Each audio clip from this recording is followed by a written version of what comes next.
দিল্লির মুখ্যমন্ত্রী রেখা গুপ্তার নির্বাচনী প্রচারের পর আসানসোল শিল্পাঞ্চলে বিজেপি প্রার্থীর সমর্থনে প্রচারে আসছেন উত্তরপ্রদেশের মুখ্যমন্ত্রী যোগী আদিত্যনাথ। 16 এপ্রিল বৃহস্পতিবার বারাবণী বিধানসভা কেন্দ্রের বিজেপি প্রার্থী অরিজিৎ রায়ের সমর্থনে বারাবণী আচরা ময়দানে বক্তব্য রাখবেন যোগী আদিত্যনাথ। যোগী আদিত্যনাথের নির্বাচনী সফরের আগে নিরাপত্তা খতিয়ে দেখতে একদিকে যখন ব্যস্ত আছে প্রশাসন, অন্যদিকে জনসভাকে সফল করতে প্রস্তুতিতে ব্যস্ত বিজেপির কর্মী ও সমর্থকেরা। আপনার স্বপ্নের বাড়ি এখন হাতের মুঠোয়। বাঁকে বিহারী ধাম 2 নম্বর জাতীয় সড়কের পাশে গোপাল মাঠের মোহনপুর মৌজায় এই পরিবেশ বান্ধব 150 বিঘের টাউনশিপে থাকছে নানান ধরনের প্লট, থাকছে ডিউপ্লেক্স, বাংলোর উপযোগী প্লট।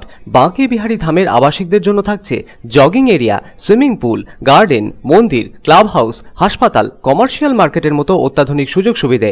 বাঁকে বিহারী ধাম থেকে মাত্র 5 মিনিটে পৌঁছে যাবেন অন্ডাল বিমানবন্দরে। তাই আর দেরি না করে যোগাযোগ করুন সাইট অফিস বাঁকে বিহারী ধাম, গোপাল মাঠ, দুর্গাপুর 17। মোবাইল নাম্বার 7908363651 অথবা যোগাযোগ করুন আমাদের প্রধান কার্যালয় A/24 বাঁশরা রোড, রামবাগান, শিহারশোল, রানীগঞ্জ।